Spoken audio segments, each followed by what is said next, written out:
Hello.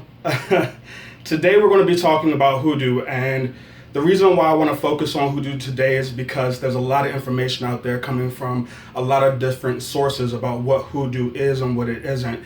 And there is a journey that I've been on to discover what it is for me, what it is historically, what it is for the African American race as a whole, what it is for other races and bloodlines that have been included since the began of hoodoo. So like any tradition, any magical tradition, it has a long history, and oftentimes that history extends beyond what you can find at books or even what you can hear from local practitioners. So I want to discuss different things that influence hoodoo and why. And there's a topic that I want to talk about that I don't think people are talking about at all now. I haven't heard about it, so but it's coming from my own personal perspective, and we're going to get to that. So first off, I want to start with a little bit of history of hoodoo, and yes, we're going to do a little class because we got to talk about some things.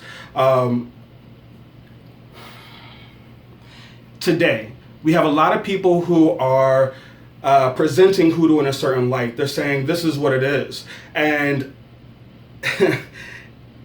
some of it is just straight up bullshit, straight up a lie. Some of it's just wrong, and it's for publicity, it's for branding. So the word hoodoo and conjure, let's start there. There's a lot of debate about where the words hoodoo and conjure come from, but what I will say is that now they're being used as a brand, and so they're branding a whole set of practices as hoodoo and conjure when it's, as an African American, you grow up in an African American household, Baptist Christian, parents are from the South, and it isn't a set of practices. So yes, there are more traditional sets of practices within hoodoo, but when you say hoodoo, you're not talking about any working. You're not talking about any working. What you're talking about is the spirit of a tradition.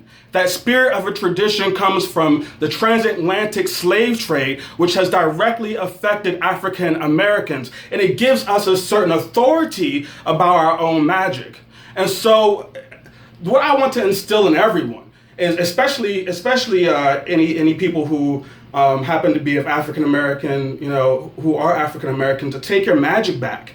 Take your magic back. It's time. And so what I really want to communicate is that when the slave trade happened, it took slaves from the western coast of Africa, so mainly the Congo.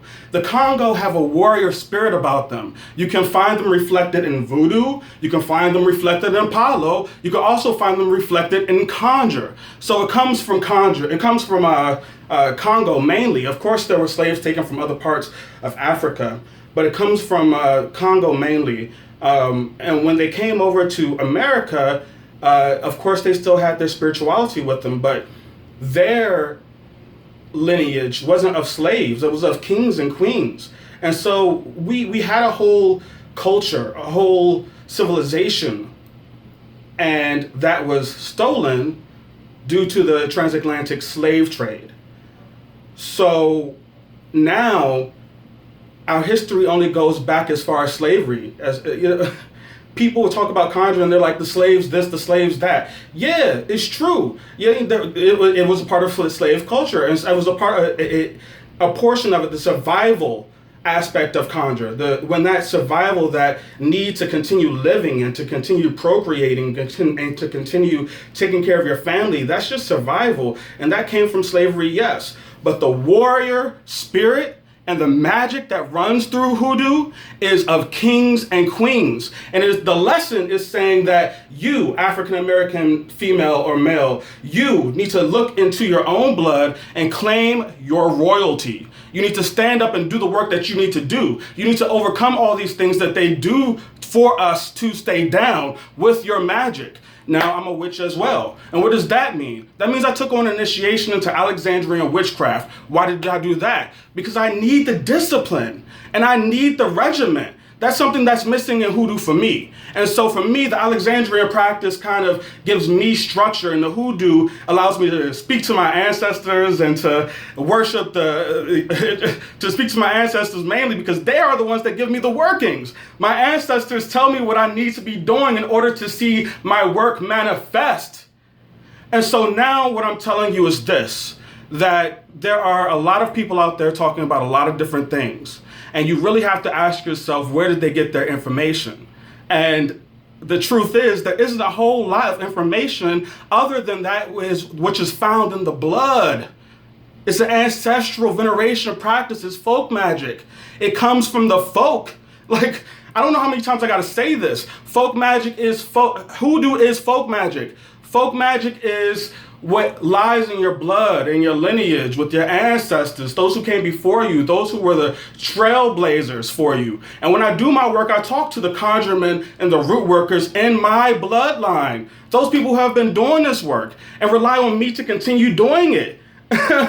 So there's a fantasy being sold about what conjuring hoodoo is. And when I have a chance to see this fantasy like up close, I'm like, bruh, that is not what this is. It's something you have to practice it. You have to practice it to know. You can't really explain it. You can't really, put it into words. But I'm gonna let y'all go. I'm in my temple room because I'm in my temple room when I got some stuff that I need to talk about, and it's not about like editing or anything like that. It's just about talking about what the fucking truth is. Getting that out there. A lot of fucking lies. So we just gotta get past that. All right. Sin Elias. Bye.